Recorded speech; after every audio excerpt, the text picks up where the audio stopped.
Hi everybody. സത്യം, ഒരു വർഷം മുന്നേ കെട്ടി UK പോയപ്പോ ഇങ്ങനൊന്നും അല്ലായിരുന്നല്ലോ. Madam, luggage. Thank U.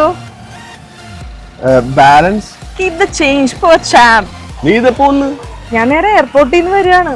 ഇത്ര നാളെ നിങ്ങളെ എനിക്ക് ശരിക്കും മിസ് ചെയ്ത്. ഇപ്പൊ വന്നത് തന്നെ നിങ്ങളുടെ കൂടെ ട്രിപ്പൊക്കെ പോയി ഒന്ന് ചില്ല് ചെയ്യാനാ. അടിപൊളി. എങ്കിൽ നമുക്കൊരു കൂൾ റിസോർട്ടിൽ പോവാം. കം ഓൺ മാൻ, പൂളിലൊക്കെ കിടന്ന് മടുത്തിട്ടാ ഞാൻ ഇങ്ങോട്ട് വന്നത്. നമുക്കല്ലോ കായലോ പച്ചപ്പൊക്കെ ഉള്ള ഒരു സ്ഥലത്ത് പോവാം. ഇനി നമുക്ക് കുമരകം വിടാം. അവിടെ നീ പറഞ്ഞുള്ള എല്ലാ കാര്യങ്ങളും ഉള്ള ഒരു അടിപൊളി ഹോം സ്റ്റേ ഉണ്ട്, മാൻഷൻ 2 lakh. എന്നാ പിന്നെ ഒന്നും നോക്കണ്ട, നാളെ തന്നെ വിട്ടേക്കാം. ഫുൾ ചെലവ് എന്റെ വക.